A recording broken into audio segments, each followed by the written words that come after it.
Welcome to another episode of The Doctor and the Chef. Chef, how are you? Oh look, Doctor, I'm very well, thank you. We have had a day of days. We're really examining the festive season and what fabulous things we can do during the festive season.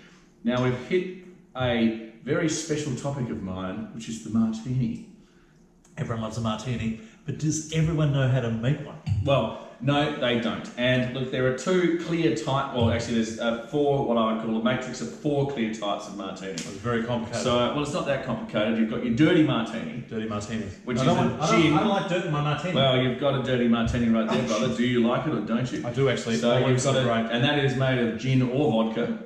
And in this case, it's made of vodka. And in that situation, you mix in the olive juice. And if you like it filthy, and if you're a filthy person, I am one of those. then you would add a little bit more olive juice to get that flavour going. Very good. And then you've got your gin or vodka martini that has a twist of lemon in it, which is how I prefer to take it because it is a more of a... Is it orally or anally? Well, look, ideally don't take it anally. That's going to be a very complicated way to consume it. But the twist of lemon gives you a citrusy burst, and it does definitely give you a cleaner, in my opinion, as opposed to dirty, clean alcoholic style experience. Now, we're going to take you through the overall experience of how to make one, because I also fancy myself as one of the greatest martini makers in the world. Dirty martini. We have extra dry, and sweet. And extra dry, and sweet refers to how you have your vermouth and how much vermouth you have in your mix. And what is vermouth? It is an aperitivo style item. You can drink it, but you wouldn't drink it in a wild fit. It's made by Rossi, so you know Rosso Antico, that sort of thing. Yes. It's sort of a sourish, dry additive. I only know it in the context of a martini, so I wouldn't take it as a shot or as a drink. However, I do know that several people do.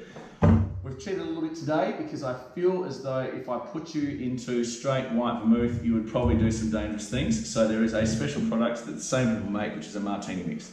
Right, so that's not martini mix, meaning that you pour in 3 parts of martini and 1 part vodka. You have to deal with this very carefully. All right, so here we go. I've got cold glasses. I've got ice on the glass to cool the glasses down. This is a very important step. We add a gentle and minute amount of vermouth or of martini mix. Now, this is not going into the actual mix of the martini. Right, okay. We get a cocktail shaker full of ice. Can you see that? Full of ice. Just put that up there. Can you see that? Yep. And we then, each glass is 2 shots of vodka, or gin, or whatever your plan is. White spirit. 2, 3, 4. Right. This is only 2 of us drinking today. Apart from our audience. Now, it's exceptionally important at this point with your gin or your vodka to be very careful how you apply the ice to it. You don't want to bruise your gin or your vodka. So you don't stir, and you certainly do not shake. How on earth do you bruise a liquid? Very easily, my friend, very easily. Now, we Does pour seem these strange to out, me, so but these have absolutely no further part. The mix, the martini mix, etc., has no further part. Seems like a waste of a good martini. It is not, because the amount that is required now coats the external aspect of the glass. There's another top tip from the Doctor and the Chef. We pour in our mix. Very nice. And then, should you wish to have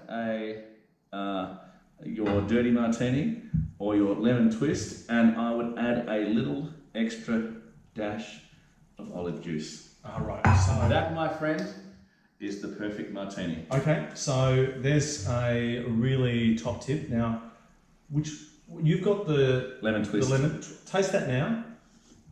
Now, why don't you try the dirty martini? What do you think the difference is? How would you describe? I know what the difference is. So that's a very salty flavour. When I say very salty, I mean a subtly salty flavour.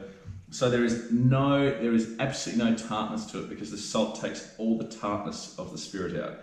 Whereas the lemon twist enhances the tartness. And if you are a full-blown alcoholic, such as me, you prefer that really heavy, harsh alcoholic flavour. But if you're a little bit softer, like you prefer to have the salt to take away the tartness and make it a little bit easier to drink. Now I'm one of those people that prefers normally a straight spirit, and because I'm very filled with spirits. You're a spirited person. I'm a spirited person. But what I would say here is that the martini that has the olives, the olive, I'm a really big fan of olives, and these little skewers, green olives, whatever they are, stuffed green olives, Spanish olives, or whatever. Anyway, they are really good. And the salt that comes through there, the brine that is involved in this, just cuts right all the acid out. And the worst thing about this is it's really dangerous because you could drink 20 of them. A lot of them. 20 of them in a flash. So this is a really good Doctor and the Chef tip. Martinis to start the Christmas lunch, I think, are a great idea. Yeah, but they're not good to finish the Christmas lunch. No, because that'll run off and only have one. Only have one. Another episode of the Doctor and the Chef. And make sure you check out our Facebook page, like and subscribe. And if you're in Adelaide in February and March, have a look for the Doctor and the Chef Fringe Show. Yes, and buy the tickets. Cheers. Cheers. All right, these are lethal.